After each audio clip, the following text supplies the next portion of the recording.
And it's a special pleasure and honor to welcome Isabel Gradert here from Airbus. Isabel is the head of Airbus Central Research and Technology, which leads upstream research on emerging technology.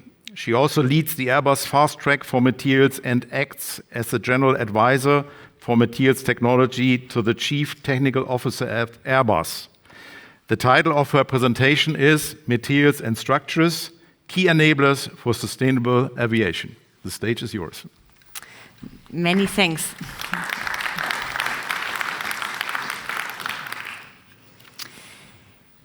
Dear ladies and gentlemen, it's really a pleasure to be here with you at the first LightCon, the new international convention for lightweight solution with the ambitious motto, lightweight design on the path to circular economy.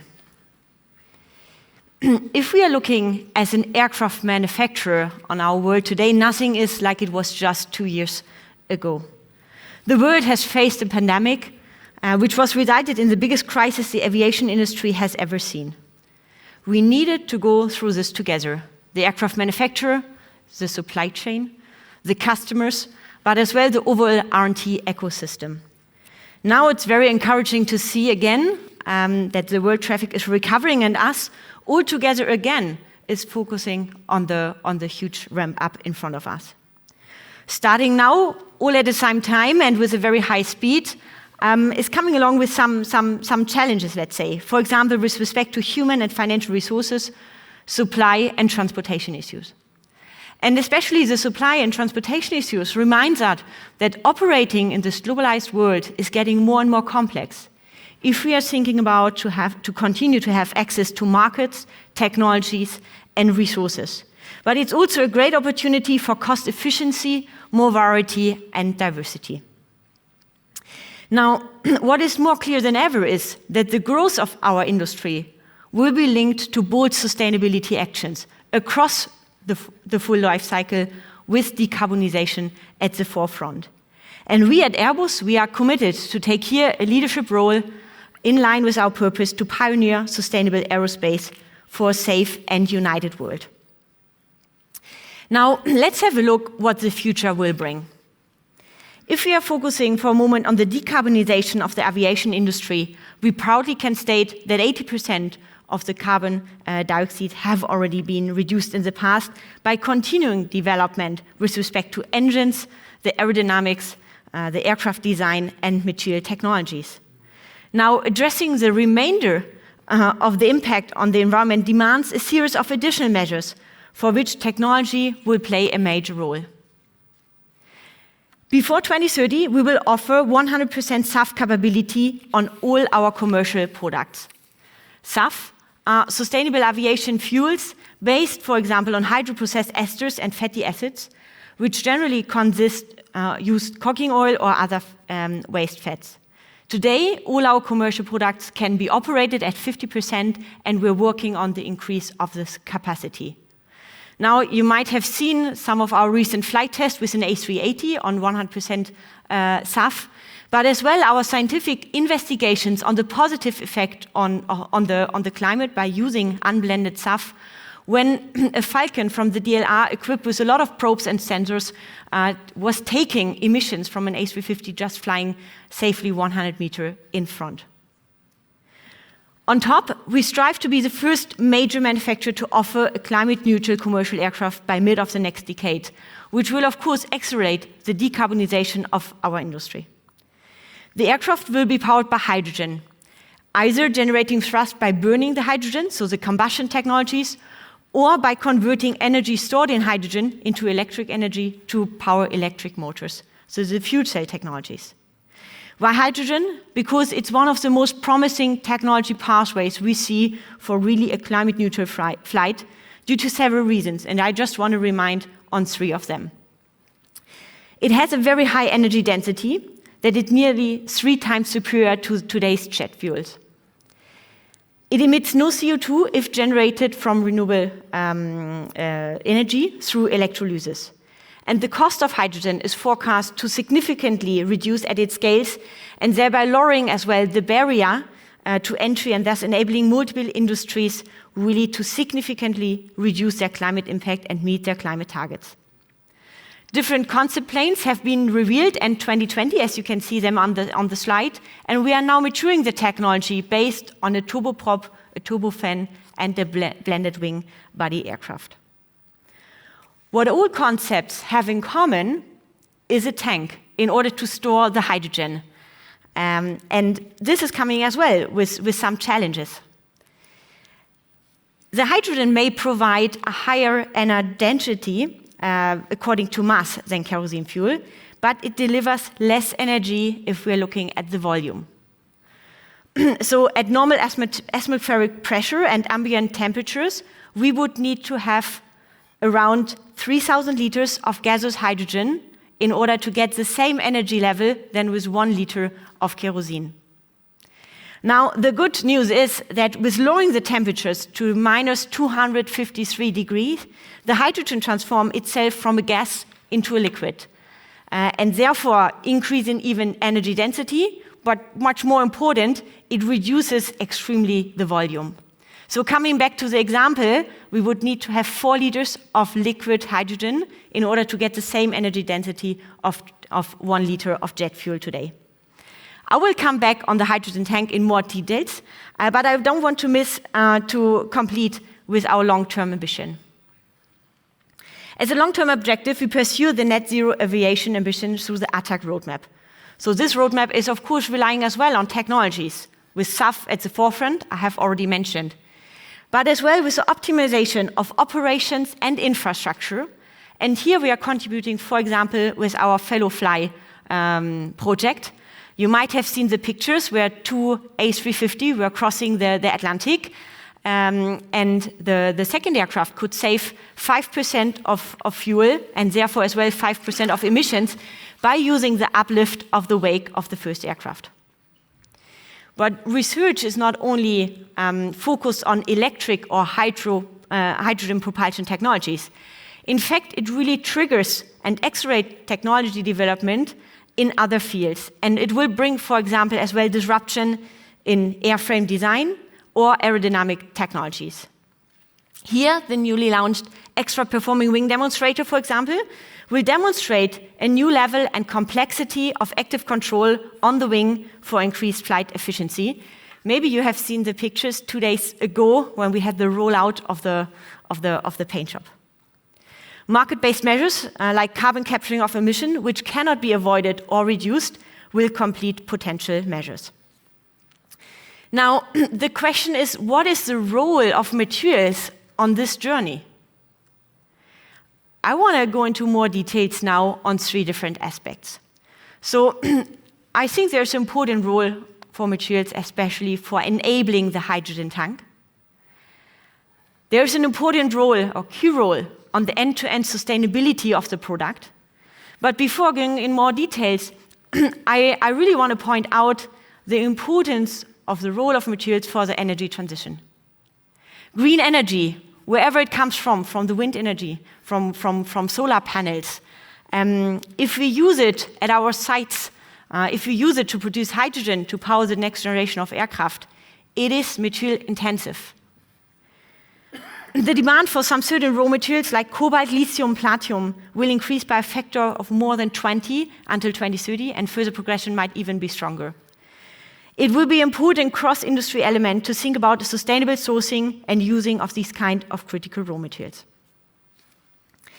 Now, let's have a look at the hydrogen tank. I have already mentioned hydrogen has a lower energy density and therefore per volume, and therefore we would need to have much more onboard fuel capacity compared to today's jet fuel if we want to go at the same missions. The existing fuel tanks would only allow trips for very short routes, and the current tank location in the wing is not really supporting storage of hydrogen in a pressurized condition. Maintaining the low temperature in order to keep the hydrogen in a liquid state is driving for a very specific design of a tank.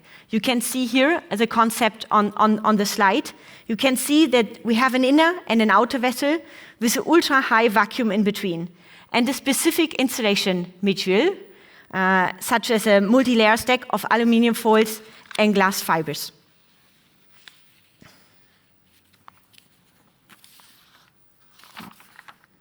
Now, so I'm a little bit lost because I think I wanted to say something that this design is, of course, not only completed by the structural element I have just mentioned, but as well by the completion of the systems in order to have the full concept. Now, if we are looking at the concept, what is very important, a very important requirement is that we need to have the accessibility of the system for maintenance and inspection, of course. So there's a requirement that this specific isolation and the vacuum will be kept as well during this time in order to make sure that we don't have long grounding times. Now, what are the challenges if we are looking at the material contribution here? Of course, it is lightweight, because lightweight, the tank will contribute now to 5 to 9%, I would say, of the overall weight of the aircraft. And it's just for the storage of fuel. It's not integrated in the wing anymore, and therefore it's important that we keep a specific eye on the lightweight design. There is as well a need to have a look at the resistance to the hydrogen embrittlement. So here we need to make sure that any interaction with hydrogen is avoided, so that the long-term properties of the material will be kept. There's a resistance towards hydrogen permeation needed, because the diffusion of the hydrogen into the material need to be avoided. I've already mentioned that the vacuum between the inner and outer vessel is so important for the isolation of the concept. And then, of course, last but not least, it's the resistance towards low temperatures. I've mentioned minus 253 degrees, and as well temperature cycles. We, from the materials and process community, we know what it means for the materials, that it can have an impact on the mechanical strength, the tensile fatigue impact, the ductility, but as well the permeation. The challenges are not driving only the material development itself. It's driving as well the process development. If we are thinking about welding or inspection of these kind of closed double wall tanks. In order to focus our activities, we have created so-called zero-emission development centers in all of our core countries, with the goal to achieve cost-competitive cryogenic tank manufacturing and to accelerate the development of this hydrogen propulsion technologies. It's clear, the design and the integration of tank structures and the distribution system is crucial for the performance of the future hydrogen aircraft. Now, at Airbus, we manage the environmental footprint of our products along the life cycle. And here materials are contributing to the end-to-end sustainability, driving the environmental footprint of the life cycle without now considering the operational flight phase. We have, since more than 15 years, an environmental management system certified, of course, according to ISO 14001. It means that we are engaged in a continuous improvement approach of environmental performance for our sites, but as well for our products, with external auditors to validate what we plan is conform with the standard. But it drives as well and is used for our decision making. Now, our ways of working are already in line with some of the main principles of a circular economy. And I want to give you some examples across the life cycle. Limited usage of resources and raw materials is a key factor for operational performance. We are talking about lightweight. It's important and already followed due to competitiveness. Materials are very expensive. Huh? So therefore, let's have a look at the buy-to-fly ratio. The waste, which cannot be avoided, is of course recycled. And the assets which are not used anymore can be offered via an Airbus internal marketplace and generate value. It's a win-win for the environment, but as well for the economy. And by the way, this principle was awarded last year by the French government. The commercial aircraft itself is already designed for quite long-lasting time, 25 to 30 years, and could even be extended by PAX to freighter conversion. The maintenance and repair are instrumental to our business model with no planned obsolescence. We have repair centers, and I'm each time impressed about our capabilities to really repair the structure, and as well as a secondary spare part market. You might know as well that Airbus has really pioneered the end of life of aircrafts with the creation in 2009 of Tarmac, the joint venture between Airbus, Safran, and Suez, where we can recover and recycle of today's to-be-retired aircraft 92%. Now, these examples demonstrate that we have started the journey towards a more circular economy and that we are committed as well to continue our efforts. However, as I've just mentioned, for our path towards a decarbonization, it's the same for circular economy. There is not the silver bullet. There is not the one activity we need to do in order to have our economy transformed. It's really a leverage of different aspects, as I have summarized here on the page. I will not have enough time to go through each of the elements, but I just want to highlight a few of them. Bio-based content.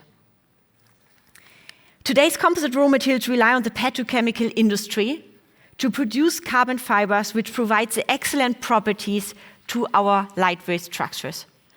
Fibers and resins from sustainable biosources would have a positive impact and could even contribute with a negative carbon footprint if the CO2 could be captured during the production process. However, we should always have in mind the importance of weight in our industry, especially with kerosene-powered aircrafts. 1 kilogram additional weight will lead to 5 tons of CO2 for a small aircraft over lifetime and 10 tons of CO2 for a large aircraft. Therefore, the specific properties should be kept or carefully be traded. Safety is, of course, non-negotiable if it comes to an introduction of a new technology. Eco-efficiency is related to 2 topics. It's the energy needed to produce the materials and the manufacturing process itself. The production of materials is very energy intensive. Regulatory pressure and as well the strong increase of energy prices will push for more sustainable approaches. Using more recycled content for metal materials can be one opportunity.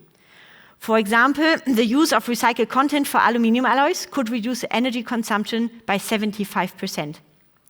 The development of a new set of organic material formulations could prepare the reduced energy consumption during the manufacturing processes. The overall industrial emissions are an order of magnitude lower than the emissions from the operational flight phase for our commercial products. However, focusing now on more integrated design and manufacturing processes, out of autoclave processes, lower temperatures, shorter curing cycles. This would not only offer industrial benefits like higher production rates, it could contribute as well to an optimized use of the energy. Last but by no means the least important, and from my point of view, really one of the biggest opportunities is about the reuse and recycling of materials, and here especially for composites. We need to transform the high-value virgin material waste from production into new materials for other parts. Good approaches have already been made by collecting, for example, the end of spools in order to reintroduce the material as a gusset filler for the wing or to produce manufacturing tooling. But if we want to have an impact on the volume, then extending this approach to secondary structures is really needed. And I've seen my colleague Tassilo Witte, he will have a presentation later and going in much more details on this topic. Taking into account already the disassembly and end of life of the composite structure will support segregation and therefore the recycling efforts. It's also important to further develop recycling methods, not only to recover the energy during the incineration or recover fiber at a low value, but also we would need to optimize for high-value fibers and potentially resin recovery in future. Always having in mind that in parallel, the local recycling value chain needs to be developed. Now, as pointed out at the beginning, we are on this journey towards a more sustainable aviation altogether. We need to foster the activities and collaboration across the full life cycle to achieve the maximum results. And I want to close in order to give some key elements to move towards a more circular aviation, which is going much beyond the aerospace sector. We will need collaboration on behalf of the overall ecosystem and with our supply chain to really leverage the full potential of the supply chain, the origin of more than 80% of our aircraft structure. We will need full transparency of data to ensure data availability and continuity for identification of the optimum value chain. We will need collaboration with other industries to add additional value to our materials and contribute to worldwide objective, increasing the circularity as well by open loops.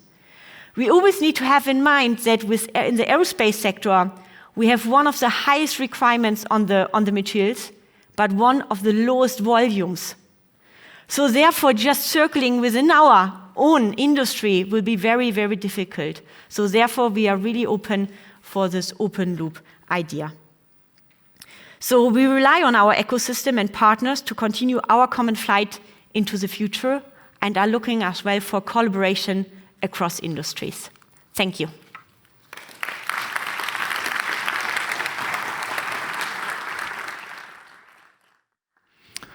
Thank you very much, Mrs. Gradert, for this impressive presentation.